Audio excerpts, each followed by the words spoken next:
Hey guys, and welcome back to Mad About Skin. In today's video, I'm bringing to you the 2022 Skincare Power Rankings. This is a video I film every single year where we look at the movers and shakers in the skincare world. What 5 brands have seen the biggest growth in terms of sales and popularity, and what 5 brands have gone in the opposite direction. This video is not only fun to film, I love researching all of this for you guys, but also hopefully will give you a little inspiration when it comes to shopping brands for your own skincare needs. So sit back, relax, let's start the Skincare Power Rankings. Now before we get into this video, just a quick reminder to say, whilst I love filming this video, it's one of my favourites to film every single year, it does take a whole lot of research to pull everything together. I will be so grateful if you could reach down and give this video a big thumbs up and a like. The more likes a video gets, the more widely YouTube distributes on its platform. So from the bottom of my heart, thank you all so much for the love, kindness and support you guys show me each and every day. Now I've got a lot of brands to cover in today's video, so let's cut that waffle and delve straight on in. Now let's kick things off in the best possible way. Those positive vibes should always come first. Let's take a look at the 5 fastest growing skincare brands when it comes to popularity and sales growth. In at number 1 is Naturium. Now, the second I whispered that skincare brand's name, it will have elicited a whole suite of different responses from you guys. Some people love the brand Naturium for their affordable price point, the quality of their formulations. Other people would never go anywhere near this brand as a result of their failed and shady launch.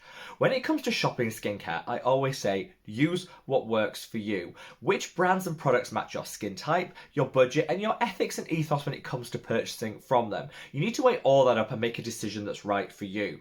Now, clearly, a lot of people are willing to look past that launch and invest their coin in Naturium because this brand actually hit $50 million in sales in 2022.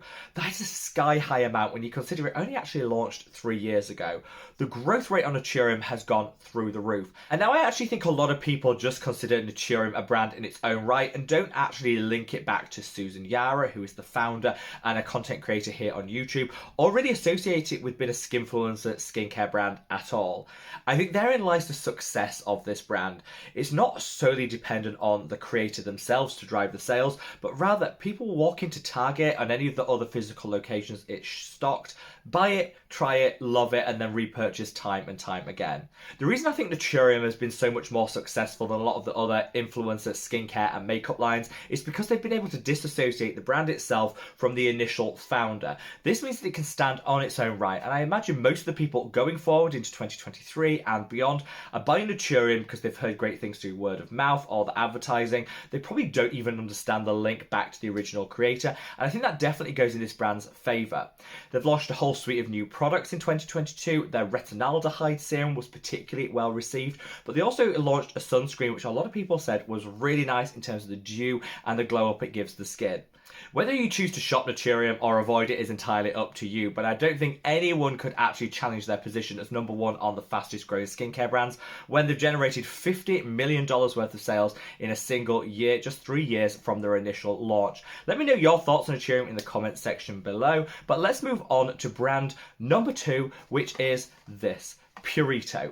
Now, Purito had a pretty disastrous 2020 and 2021, all linked to their failed sunscreens. They were advertising their sunscreens as having a higher SPF value than independent testing actually showed they did, and this was all part of the Korean sunscreen scandal that Purito was front and centre.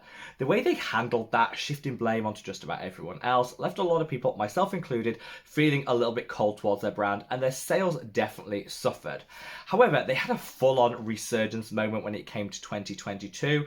The search volume for Purito went through the roof. Their sales went with it. They actually had some really successful launches. Lots of people are praising their new oat-based skincare line, saying it's brilliant for calming, soothing, and also super hydrating too.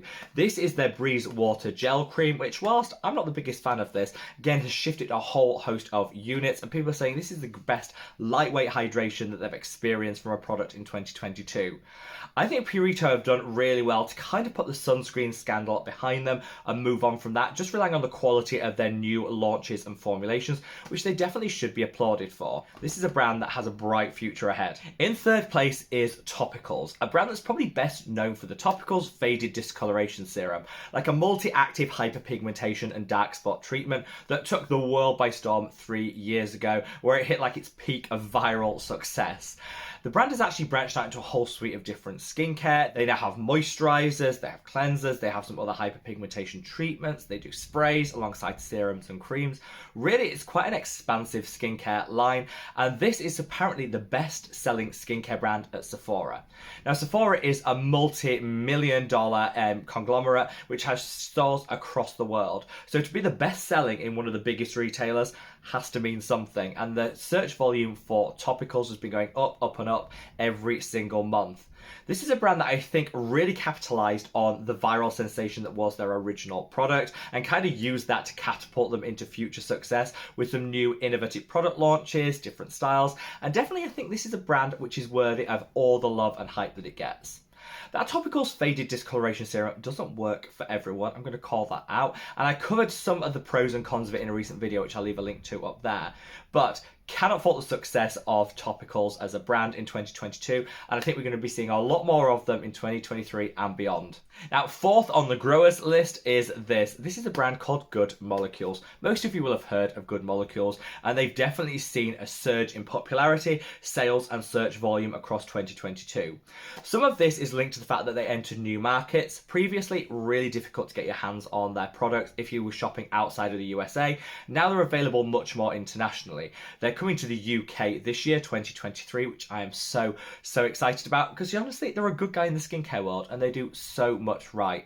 They have a beautifully affordable price point, and in December, they actually announced, unlike a lot of their competitors, that they wouldn't be putting prices up throughout 2023. Obviously, the cost of living is going up and up, and lots of us are feeling the pinch at the moment. Inflation is going through the roof, so brands are often passing any increase in costs onto us, the consumer, by charging a higher price point. Good Molecules have decided not to go down that route and actually absorb some of the excess costs, reduce their profit margins so that they can keep the costs the same for a full year. That definitely should be applauded, and this is why I think they're going to be growing even further into 2023. Their formulations also are just really good. Cruelty-free, which I love to see, and most of the brands mentioned today in the positive section of this video are cruelty-free, which makes me so happy. I think Good Molecules are a really great brand. I think the one blemish on their 2022 flawless record would be that a lot of people called out their transparency when it related to their newly launched sunscreen. They badged this as a 100% mineral filter sunscreen, but actually when you look at the ingredients list, there's a chemical filter in there. This is something that Lab Muffin called out over on her channel, and it's not unique to Good Molecules. Lots of brands do this, but I think it came across as a bit shady and made a lot of people take a second look at just how transparent Good Molecules actually were. I think they'll weather that storm and have a bright future ahead, but that's just something to watch out for, and I covered my thoughts and feelings in a recent shorts video, which I'm going to leave a link to up there if you want to check it out. Now, finally, let's talk Versed Skincare. This is a brand that has seen a 6,700% increase in its search volumes and sales over the past 5 years. Let that sink in. That is a phenomenal growth rate, and 2022 it showed no signs of slowing down. As a brand, they're now exploding into multiple different physical retailers and locations. They've got a bigger online presence. Lots of influencers and content creators are fangirling about the brand and what it can do, and their newer product launches and releases really did hit home and became some of their instant bestsellers. Their retinol is probably one of my favorite products from the line, though I don't really shop with them that much. I don't know why, because actually everything I've tried from them has been really good. They very much went down that like clean skincare approach, which appeals to some people but doesn't necessarily to me. But definitely I would say a good guy in the skincare industry, and I'm really pleased for the brand and the growth that they're seeing. Definitely worthy of 5th position on this list. Now, for all those skincare brands on the ascendancy, growing in popularity and in sales, of course the reverse has to happen, and I want to call out 5 skincare brands that have seen a bit of a decline in their fortunes across 2022. Let's start out with Deciem, the parent company of Neod, Hylamide, The Ordinary. They've had a ridiculously long string of success when it comes to their sales figures and popularity, and I guess that had to peak and stop at some point. According to certain sources, in 2022, the search volume to Deciem websites actually reduced by 18%. That's quite significant. Some of that will have been linked to the fact they discontinued their Hylamide line, though there is some controversy around whether it's actually discontinued or not, something I captured in a recent video which I'll link up there. But also I think people, maybe the interest has just plateaued in brands such as The Ordinary and Neod. They're actually releasing 5 new products in 2023 under their Ordinary brand, and so I definitely can see that return of those search volumes, the clicks on their website surging once again. I guess we'll just have to wait it out and see. be. But I don't think 2022 was the year that Deciem hoped it would be. The price rises that they implemented, in some cases upwards of 20%, definitely hit consumer interest in the brand. And I think they're going to have to work quite hard in the next 12 months to really win that back. What are your thoughts? Do you think they can do it? Have you lost interest? Are you just as big a fan of The Ordinary and Neared as you always were? Sound off in the comments section below. As a brand, Cerave has probably had a pretty dire 2022.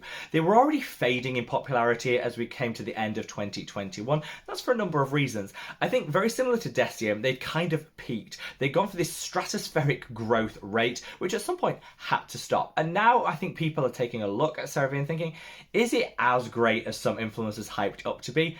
Probably not. Maybe they're shopping around, trying new brands, and so their search volume and their sales has fallen off in 2022. Now, don't get me wrong, they still sell a whole suite of skincare, so we don't need to feel too sorry for them. But I think they've come under greater scrutiny in 2022 than maybe they did in the previous 3 or 4 years.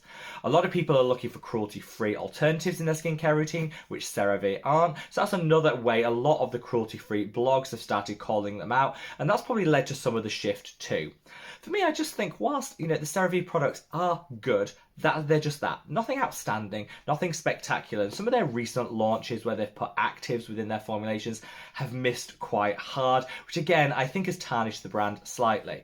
We don't see influencers fangirl about Cerave the way that maybe they did. I know Hyram was one of their biggest fans a couple of years ago, and that definitely started to drive sales. Of course, when that hype dries up, the sales tend to go with it. Who knows what holds in the future for Cerave, but this is a brand that probably didn't have the 2022 that they wanted, and I covered this in more detail in a video, which I'm going to leave a link to up there if you want to know more about that. Now, I mentioned Hyram being one of the biggest fans of Cerave, but unfortunately his own line, the Selfless By Hyram skincare line, also features in this section of the video with brands that haven't had the best 2022.